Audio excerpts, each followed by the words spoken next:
এবার চীনের সাথে বাণিজ্য যুদ্ধ কমাতে একমত হয়েছে যুক্তরাষ্ট্র। 90 দিনের জন্য শুল্ক প্রত্যাহারের ঘোষণা দিয়েছে তারা। যুক্তরাষ্ট্র ও চীনের বাণিজ্য আলোচনায় অগ্রগতির খবরে চাঙ্গা বৈশ্বিক শেয়ার বাজার। বাড়ছে ডলারের দামও। মার্কিন মসনদে ট্রাম্পের দ্বিতীয় দফায় বসার পর থেকে টালমাটাল বিশ্ব অর্থনীতি, বিশেষ করে চীনের সাথে শুল্ক বৈরিতায় অর্থনীতিতে দেখা দেয় অশনি সংকেত। তবে এবার বৈশ্বিক বাণিজ্যে স্বস্তির বার্তা। 90 দিনের জন্য পরস্পরের বিরুদ্ধে আরোপিত শুল্ক প্রত্যাহার করতে প্রাথমিকভাবে সম্মত হয়েছে উভয় দেশ। সুইজারল্যান্ডের জেনেভায় আলোচনার পর সংবাদ সম্মেলনে এ তথ্য জানান মার্কিন অর্থমন্ত্রী।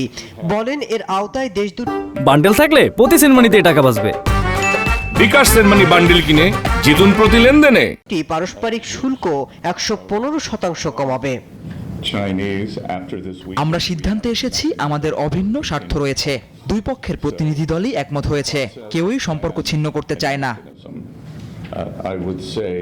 শুল্ক কমানোর চুক্তির ঘোষণায় বিশ্ববাজারে চাঙ্গা ভাব। হংকংয়ের প্রধান সূচক 3% বেড়েছে। S&Pর স্টক ফিউচারের উত্থান হয়েছে। ডলারের দামও ঊর্ধ্বমুখী। বিশ্লেষকরা বলছেন, উভয় দেশের এই ঘোষণায় বিশ্ব বাণিজ্যে দেখা দিয়েছে আশার আলো। মাসুদ রানা, নিউজ 24।